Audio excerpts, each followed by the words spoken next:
Hi guys, pro kabaddi லீகோட final match வந்தாச்சு. Final மேட்ச்சுக்கான ப்ரெடிக்ஷன் நம்ம பார்க்கலாம். So Patna Pirates and Haryana Steelers 2 பேரும் ஆட போகிறாங்க. இந்த மேட்ச்சுக்கான கம்ப்ளீட் அனாலிசிஸ் நம்ம இந்த வீடியோவில் பார்க்கலாம். ஃபஸ்ட்டு வந்து ஹரியானா ஸ்டீலர்ஸோட ப்ராபல் ஸ்டார்டிங் 7 வந்து பார்க்கலாம். ஹரியானா ஸ்டீலர்ஸ் பொறுத்த வரைக்கும் இந்த சீசன் சூப்பராக ஸ்டார்ட் பண்ணாங்க. அதுக்கேற்ற மாதிரி ஆடிட்டு இருக்காங்க. டைட்டில் அடித்தாங்க அப்படின்னா மன்பிரீத்துக்கு முதல் டைட்டிலாக இருக்கும். அஸ் அ கோச்சாக அவர் குஜராத் ஜெயின்ஸில் இருக்கும்போதே இருந்து டீமை வந்து மோஸ்ட்லி கன்சிஸ்டண்ட்டாக ஃபைனல்ஸ் எடுத்துகிட்டு வந்துட்டு இருக்காரு. லாஸ்ட் சீசன் எடுத்துகிட்டு வந்தார். குஜராத் ஜெயின்ஸுக்கு கோச் பண்ணும் பொழுது 2 முறை தொடர்ந்து ஃபைனலுக்கு எடுத்துகிட்டு வந்து லாஸ் பண்ணார். பட் கோச்சாக அவருக்கு இன்னும் அந்த டைட்டில் மட்டும் கிடைக்கல. ஸோ இந்த சீசன் கிடைக்கிறதுக்கான நிறைய வாய்ப்புகள் இருக்குது அப்படின்னு தோணுது. பார்க்கலாம். முகமது ரசாட்சியானே ஷாட்லோ அவருக்கு வந்து டைட்டில் அடித்தார் அப்படின்னா பேக் டு பேக் டைட்டிலாக இருக்கும். லாஸ்ட் சீசன் புனேரி பில்டனுக்காக டைட்டில் அடித்து கொடுத்துட்டு தான் அவரை ரிலீஸ் பண்ணாங்க. ஹரியானா ஸ்டீலர்ஸ் ஆக்ஷனில் எடுத்தாங்க. பார்க்கலாம் என்ன நடக்குது அப்படின்னு சொல்லிட்டு. ஸோ ஹரியானா ஸ்டீலர்ஸோட மெயின் ரைடர் அப்படின்னு பார்க்கும்பொழுது சிவம் பட்டாரே தான் அவங்களுக்கு மெயின் ரைடரு. நிறைய ரைடுக்கு போவார். Vinay secondary raider. Tertiary raider இல்லை, ஒரு ஸ்பெஷலிஸ்ட் டிஃபெண்டர் ஆட வைக்கிறாங்க. சாகில் வந்து ஒரு ரைட் ரைடர் அப்படின்னு கொடுத்துருக்க, ரைடர் பொசிஷன் அப்படிங்கிற மாதிரி கொடுத்துருக்கேன். பட் ஆல்ரவுண்டரு மோஸ்ட்லி டிஃபென்ஸில் தான் ஃபோக்கஸ் பண்ணுவார். தேர்ஸ்ரி ரைடரு இந்த டீமுக்கு ஷாட்லு தான். ஸோ அவர் தான் வந்து நிறைய ரைடுக்கு போவார் தேர்ஸ்ரி ரைடராக. டிஃபென்ஸை பொறுத்த வரைக்கும் ராகுல் சித்பால் பயங்கர இம்பேக்ட் கொடுத்துருக்காரு லாஸ்ட் 2 சீசனாகவே அப்படிங்கிற மாதிரி பார்க்க வேண்டியது இருக்குது. சஞ்சய் இந்த சீசன் ஒரு நல்ல அடிஷன். மோஹித் நந்தலை வந்து ரிலீஸ் பண்ணியிருந்தாங்க, அவர் எடுக்கலை, அவரை எடுக்காமல் விட்டுருந்தாங்க. பட் சஞ்சய் அப்படிங்கிற ஒரு டிஃபெண்டர் உள்ளே கொண்டு வந்து இவர் சூப்பராக ஆடிட்டுருக்காரு இந்த சீசனு. ஜெய்தீப் லாஸ்ட் மேட்ச் கொஞ்சம் ஒரு மாதிரி நர்வஸாக இருந்தார். நிறைய அட்வான்ஸ் டேக்கிள் கமிட் ஆனார். அந்த மாதிரி பிரச்சனைகள் இருந்தது. பார்க்கலாம். அவர் தான் இந்த டீமோட கேப்டன் கூட. ஸோ பார்க்கலாம் ஏதாவது என்ன மாற்றங்கள் இருக்க போகுது அப்படின்னு சொல்லிட்டு. ஸ்மால் லீக்கை பொறுத்த வரைக்கும் மெயினாக நம்ம ஃபோக்கஸ் பண்ண வேண்டிய பிளேயர்ஸ் கண்டிப்பாக ஷாட்லோ. பெருசாக அந்தளவுக்கு அவர் வழக்கமாக இருக்கக்கூடிய ஃபார்மில் இல்லை அப்படிங்கிற மாதிரி சொல்லலாம். அந்தளவுக்கு match on match 5 tackle point அப்படிங்கிற மாதிரி எடுப்பார். ஒரு ஹைஃபை அப்படிங்கிற ரேஞ்சில் எடுப்பார்.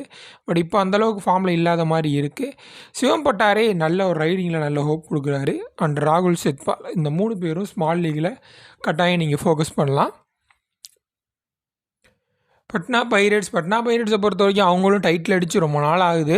ஸோ கடைசியாக வந்து ஒரு ஃபைனல் வரைக்கும் வந்தாங்க. சச்சின், அதுக்கப்புறம் வந்து ஷாட்லு அப்போ இந்த டீம் பட்னா பைரேட்ஸில் ஆடிட்டு இருந்தார். ஸோ இங்கே இருக்கும்போது வந்து ஃபைனல் வரைக்கும் வந்தாங்க. அதுக்கு முன்னாடி டைட்டில் அடித்தது அப்படின்னா பர்தீப் நர்வால் இந்த டீமில் இருந்தப்போ தான் டைட்டில் அடித்தாங்க. அதுவும் அப்போயும் பார்த்தீங்கன்னா கோச் வந்து ஆப்போனன்ட் கோச்சு மன்பிரீத் சிங் தான். குஜராத் ஜெயின்ஸுக்கு கோச் பண்ணிகிட்டு இருந்தார் அப்போது. ஸோ அந்த டைம் தான் வந்து பட்னா பைரேட்ஸ் அடித்தாங்க. ஸோ அதுக்கப்புறம் வந்து ரொம்ப கேப் இருக்குது. பட் இந்த டைம் வந்து ஒரு நல்ல டீமாக ஃபார்ம் ஆகியிருக்காங்க. தேவாங்க் அண்ட் அயான்லாம் இந்தளவுக்கு பர்ஃபார்மன்ஸ் பண்ணுவாங்க அப்படின்னு யாருமே ஸ்டார்டிங்கில் எதிர்பார்த்துருக்க மாட்டாங்க. சாலிடான ரைடர்ஸாக இருந்திருக்காங்க. டிஃபென்ஸும் ஒரு நல்ல ஒரு டீம் யூனிட்டாக ஆடிட்டுருக்காங்க. அங்கித்தும் சரி, சுபம் ஷிண்டே அண்ட் தீபக் சிங் இவங்கெல்லாம் நல்ல பர்ஃபார்மன்ஸ் கொடுத்துருக்காங்க. லெஃப்ட் கவரில் குர்தீப் வந்ததுக்கப்புறம் அதுவும் ஒரு மாதிரி நல்ல ஸ்ட்ராங் பொசிஷன் ஆகிருக்கு. அர்க்கம் ஷேக் கொஞ்சம் தவறுகள் பண்ணிகிட்டு இருந்தார். பட் குர்தீப் வந்ததுக்கப்புறம் வந்து அவரும் வந்து நல்ல சாலிடாக ஆடிட்டுருக்காரு. ஸோ டிஃபென்ஸில் வந்து டீம் யூனிட்டாக ஆடுறாங்க.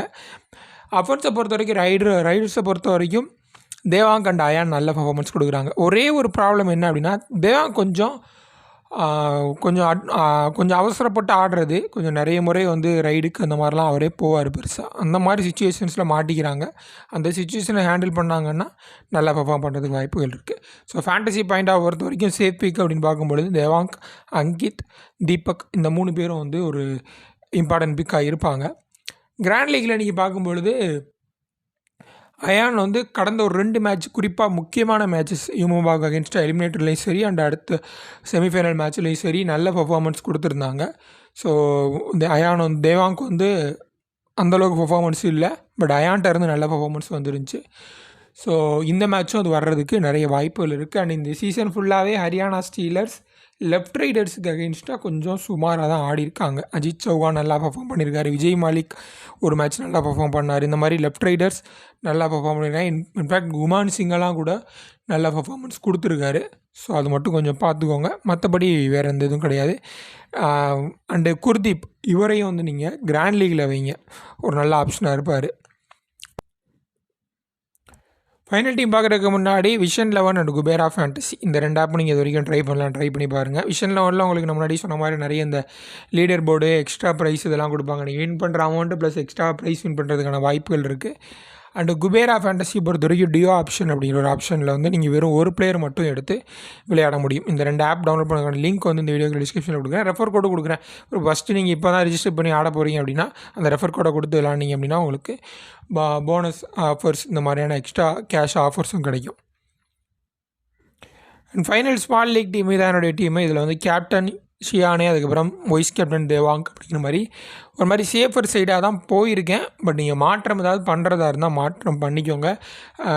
பெரிய லெவலில் கிரெடிட் இஷ்யூ இருக்குது. ஸோ அதனால் வந்து நான் அங்கீத்தை மட்டும் ட்ராப் பண்ணியிருக்கேன். அதுவும் கொஞ்சம் ரிஸ்கியான ஒரு மூவ் தான்.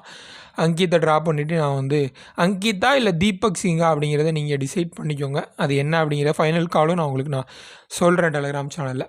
அண்ட் இந்த செகண்டரி ரைடர் மேலே ஃபோக்கஸ் பண்ணுங்கள். போன மேட்சோட வீடியோலேயும் நம்ம சொல்லியிருப்போம். அதாவது UP Yoddhas versus Jaipur Pink Panthers அந்த மேட்ச்லேயும் நம்ம சொல்லியிருப்போம். நிறையா வந்து இந்த செகண்டரி ரைடர்ஸ் மேலே நிறைய ஃபோக்கஸ் பண்ணிங்க அப்படின்னா உங்களுக்கு கிளிக் ஆக சான்சஸ் இருக்குது. அந்த வகையில் அயான், அதுக்கப்புறம் வந்து வினய், இவங்க மேலெலாம் நீங்கள் ஃபோக்கஸ் வைக்கலாம். ஏன்னா கண்டிப்பாக பிளான் எல்லாமே மெயின் ரைடர்ஸ் மேலே இருக்கும். ஸோ அது எக்ஸிக்யூட் கரெக்டாக ஆகிற பட்சத்தில் செகண்டரி ரைடர் தான் ஸ்டெப் இன் பண்ணணும். ஸோ அந்த மாதிரி வந்து பர்ஃபார்ம் பண்ணுறதுக்கு வாய்ப்புகள் நிறைய இருக்குது இந்த மாதிரியான முக்கியமான மேட்சஸில். சஞ்சய் நல்ல ஒரு கவர் டிஃபெண்டரு, நிறைய முறை டேக்கிள்ஸ் இனிஷியேட் பண்ணுவார் அப்படிங்கிற மாதிரி பார்க்கலாம். ராகுல் சத்பால் அது மட்டும் அதெல்லாம் வந்து கரெக்டாக எடுத்திருக்கேன். வினய், அயான் மேலே நீங்கள் ஃபோக்கஸ் பண்ணலாம். அதுக்கு மாதிரி தீபக் சிங்கா இல்லை வந்து அங்கிதா அப்படிங்கிறத நான் டெலிகிராம் சேனலில் சொல்கிறேன். அண்ட் சுபம் ஷிண்டே அவரையும் நீங்கள் ஃபோக்கஸ் பண்ணிக்கோங்க. இதில் ஏதாவது மாற்றம் இருந்துச்சுன்னா டெலிகிராம் சேனலில் உங்களுக்கு இன்ஃபார்ம் பண்ணிடுவேன். இந்த சீசனோட ஸ்டார்டிங்கில் சொல்லியிருந்தேன் டெலிகிராம் சேனலில் என்பிஏக்கு அண்டு ப்ரோ கபடி லீக்கு மேட்ச் தர்றேன் அப்படின்னு சொல்லிட்டு சக்ஸஸ்ஃபுல்லாக கவர் பண்ணியாச்சு. ஒரு சில மேட்சஸ் மட்டும் பர்சனல் ரீசனுக்காக அது 1 or 2 days அந்த மாதிரி ரேராக மிஸ் பண்ணியிருப்பேனே தவிர்த்து மிச்சம் கம்ப்ளீட்டாக இந்த சீசன் ஃபுல்லாகவே வீடியோஸ் அப்பப்போ விட்டு வந்தாலும் டீம்ஸ் ரெகுலராக கொடுத்தாச்சு. ஃபைனலாக ஒரு கம்ப்ளீட் சீசன் முடித்த ஒரு திருப்தி இருக்குது. அடுத்து என்ன பண்ண போகிறோம் அப்படிங்கிறத நான் சொல்கிறேன். அடுத்து என்ன மேட்ச் போய்ட்டுருக்கு, என்பிஏ போயிட்டுருக்கு. அது வந்து ஜூன் வரைக்கும் இருக்கும். ஸோ அதுக்கான டீம்ஸ் வந்துட்டுருக்கும். பிக் பேஷ் லீக்கான டீம்ஸும் கொடுத்துட்டே இருக்கேன் ரெகுலராக. அடுத்து என்ன பண்ண போகிறோம், என்ன வீடியோ போட போகிறோம் அப்படிங்கிற அப்டேட் தரேன். முடிஞ்சளவு சப்போர்ட் பண்ணுங்கள். அண்ட் டெலிகிராம் சேனலில் ஜாயின் பண்ணிக்கோங்க. டீம்ஸ் மட்டும் வேணும் அப்படிங்கிறவங்க டெலிகிராம் சேனலில் ஜாயின் பண்ணிக்கோங்க. நன்றி.